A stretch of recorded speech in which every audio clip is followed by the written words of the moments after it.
Todo sinal, ele tem uma finalidade, ele tem um objetivo. Um sinal não é colocado no lugar simplesmente por acaso, tem um objetivo ao colocar aquele sinal ali.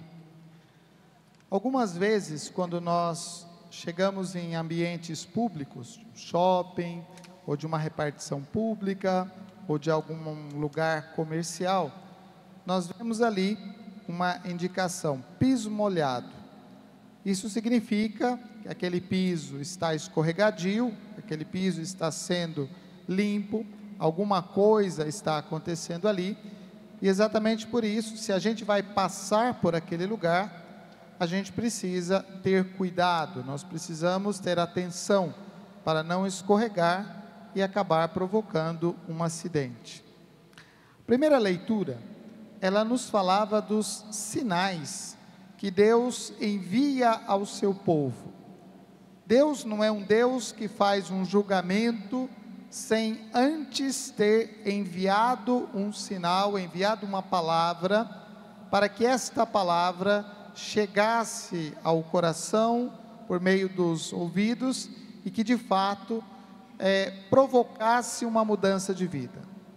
Deus enviou profetas e os profetas vieram para fazer uma coisa qualquer, não para fazer uma denúncia qualquer, mas os profetas vieram para anunciar a palavra de Deus, anunciar a verdade da palavra de Deus, e anunciando a palavra de Deus, fazer um convite à conversão. Esse é o objetivo da missão dos profetas. Os profetas, eles têm consciência disso, eles têm responsabilidade sobre isso, e se os profetas não anunciassem, então Deus cobraria destes profetas a falta do anúncio da sua palavra. Por isso os profetas, coerentes com aquilo que Deus pede deles, falam dessa vontade de Deus, desse caminho de Deus, para chamar as pessoas à conversão.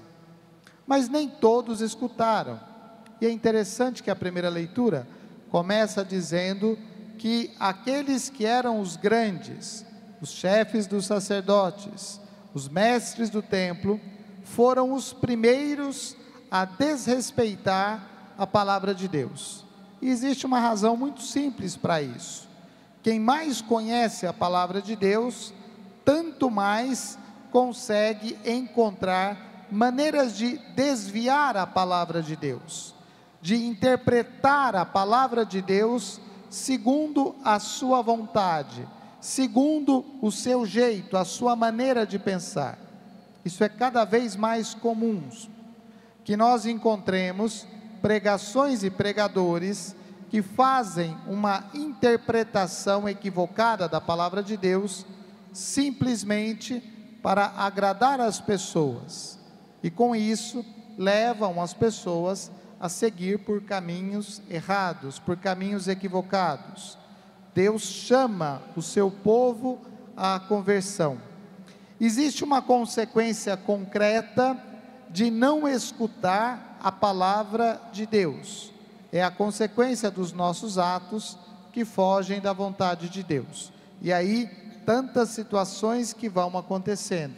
Primeira leitura ainda fala desse tempo da desolação, um tempo onde o povo de Deus foi afastado da terra prometida, um tempo onde o povo de Deus foi escravizado, justamente porque deixou de ouvir a palavra de Deus, deixou de cumprir aquilo que eram os mandamentos de Deus, um povo que se entregou à idolatria e rejeitou a Deus. Hoje, nós ainda vemos muita gente, mesmo pessoas que vão à igreja, se entregarem a idolatrias, se entregarem a superstições, se entregarem a coisas que comparam com a vontade de Deus. Ah, mas Deus está me dizendo isso, Deus está me dizendo aquilo. Será que é Deus que está te dizendo isso? Ou será que é a sua consciência, corrompida pelo pecado, que está te dizendo coisas que te afastam da vontade de Deus? Será que é a tua consciência corrompida que está agindo na sua vida? Em muitas situações é isso que vai acontecendo, e isso não acontece somente com pessoas que estão fora da igreja, mas acontece com pessoas que estão dentro da igreja, porque não escutam com sinceridade aquilo que é o ensinamento, aquela que é a verdade do Evangelho. Jesus falava neste texto que nós ouvimos sobre o sinal que foi erguido. Ele recordava que lá no deserto o povo de Deus teve um sinal, uma serpente que foi erguida numa haste como sinal do amor de Deus. Aquela serpente erguida era um sinal do Filho de Deus que seria erguido. A serpente erguida não pode machucar, não pode ferir. O Cristo erguido na cruz, ele destrói o pecado, ele mata aquilo que nos destrói, ele mata aquilo que nos causava medo. Qual é o grande medo de todos nós? O grande medo de todos nós é não sermos amados, e não sermos amados e cairmos na morte e no esquecimento. Na cruz, nós temos a revelação do amor de Deus. Se nós queremos compreender o que é amor, não adianta ler romances, não adianta ler livros bonitos que falam do amor, porque todo esse amor é passageiro, mas o amor da cruz, o amor testemunhado no mistério da cruz, esse amor, ele permanece, e esse amor da cruz, ele nos alcança na nossa realidade, ele nos alcança na dureza do nosso coração, ele nos alcança, às vezes, na nossa obstinação pelo pecado, e ele nos alcança como sinal do amor de Deus, que vem a nós, que nos toca, e que nos chama à conversão. É um sinal, é um convite à conversão. Mas a grande pergunta é se nós queremos fazer o caminho de conversão.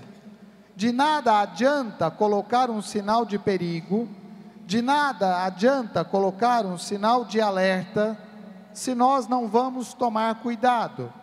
De nada adianta colocar um sinal que ali existe um risco, se nós não fazemos causa, se nós não fazemos conta do risco que significa caminhar desta forma. Deus nos fala de amor, Deus nos fala de conversão, mas às vezes nós não queremos fazer o caminho do amor e da conversão, nós queremos continuar caminhando segundo as nossas próprias ideias, segundo as nossas próprias vontades, caminhando com as mentiras pregadas e anunciadas pelo mundo, prestando um culto verdadeiro, não a Deus, mas aos ídolos do mundo.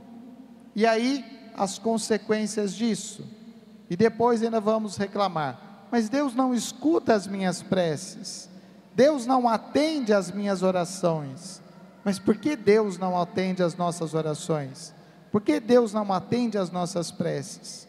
Porque talvez o culto que nós fazemos, o culto que nós realizamos, não seja um culto agradável a Deus.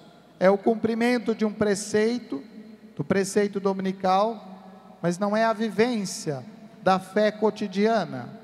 É o cumprimento de um preceito que me é pedido, mas aí eu esqueço de viver esta fé no dia a dia. Eu esqueço de alimentar esta fé com a oração.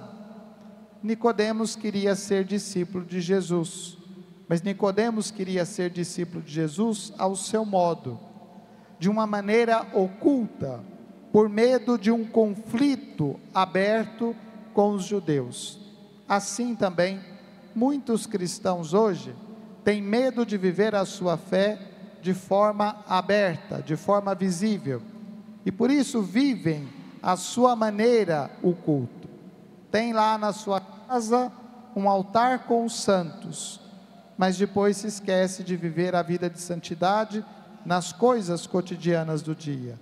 Tem as suas devoções, faz as suas orações, mas todas elas ocultas, porque não quer se expor e ser chamado de uma pessoa que é religiosa demais, de uma pessoa que é fechada demais, de uma pessoa que é católica demais. Mas qual é o problema disso? Qual é o problema de demonstrar a fé? Qual é o problema de mostrar aquilo que nós acreditamos? Nicodemos quer ser discípulo, mas ao seu modo. Que nós não sejamos como Nicodemos, que nós tenhamos coragem de mostrar, de explicitar a fé que nós rezamos na igreja, a fé que nós alimentamos na igreja e a fé que nós precisamos testemunhar para a alegria do mundo na realidade do nosso dia a dia. Louvado seja nosso Senhor Jesus Cristo.